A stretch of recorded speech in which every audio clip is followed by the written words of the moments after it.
Senhor Jesus. Bom, esse trimestre nós vamos estudar uma coisa muito interessante, que é o Sermão do Monte, onde Jesus dá início ao seu ministério, pregando ali às margens do rio da Galileia, uma mensagem impactante para aquela época. Nós vamos entender hoje, de maneira introdutória, por que essa mensagem foi tão impactante para aquela época. Jesus tinha um grande motivo. Nesse trimestre nós vamos estudar todo esse sermão, o Sermão da Montanha, o Sermão do Monte, que está nos capítulos 5, 6 e 7 de Mateus. Eu aconselho vocês a, primeiramente, desafiar os seus alunos a, nesse primeiro momento, que nós vamos estar estudando no domingo, as bem-aventuranças, a decorar as bem-aventuranças, que é muito simples, né, de decorar. A palavra de Deus precisa estar na nossa mente, no nosso coração e na ponta da nossa língua, né? Assim como as crianças judias aprendem até os 7 anos, elas decoram toda a Torá. Eu creio que nós precisamos implantar essa cultura de amar a palavra de Deus, de aprender a palavra de Deus, de recitar a palavra de Deus no meio das nossas crianças e também dos nossos jovens, não é verdade? Então, ao longo desse trimestre, nós vamos estudar todo o sermão, mas nessa lição nós vamos ver as bem-aventuranças, que é super interessante. Mas eu quero introduzir para vocês o momento histórico em que as bem-aventuranças, em que o Sermão do Monte foi pregado e qual o impacto que essa mensagem trouxe para aquela época. O povo de Israel, ou melhor, o povo romano, venceu a guerra contra a Grécia, contra Alexandre o Grande e dominou tudo. Ficou tudo para ele, essa é a história, tá? E, consequentemente, dominou o povo de Israel, o povo judeu. Eles estavam debaixo da influência do domínio romano.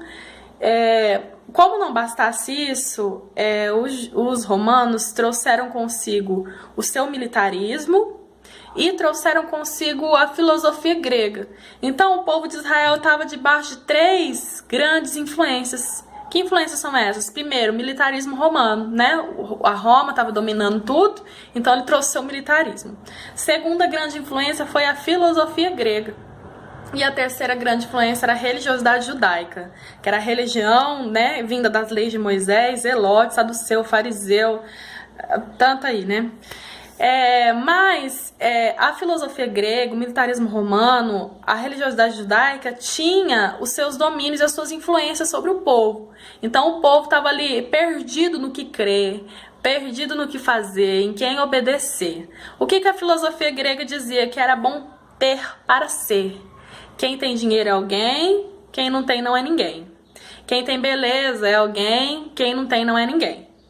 A filosofia grega também dizia que homem não chora, dente por dente, olho por olho, se vestir de linhos finos, de vestes bonitas, de fazer festas chiques e deixar os pobres passando fome, necessidade. O militarismo romano obrigava um cidadão judeu a carregar a mala dele por 1 milha, obrigava o cidadão judeu a dar a face para apanhar, obrigava o cidadão judeu a dar a sua capa, se fosse necessário, se um cidadão romano pedisse. Então é nesse contexto separativista, exclusivista, é nesse contexto de isolamento da sociedade, de quem é rico tá para um lado, quem é pobre tá para o outro, é nesse contexto que Jesus aparece trazendo a filosofia do reino dele, trazendo a cultura do céu, a cultura do reino de Deus para a terra. E é nesse contexto onde Jesus dá o primeiro sermão dele, descrito nas escrituras, e além de mais extenso, para uma multidão também, né? Porque apesar de que Cristo também pregou para uma pessoa só mensagens maravilhosas, lindas, ele também pregou para multidão, para multidões, meu Deus. Então, como era a característica dessa pregação de Jesus? Primeiro, se a filosofia grega, que era bom ter para ser, Jesus dizia, bom é para vocês juntar tesouros no céu. Se a filosofia grega dizia que era necessário vestir de vestes lindas, de fino linho, Jesus dizia, olhai para os lírios nos campos. Nem Salomão com toda a sua glória se vestiu como tal.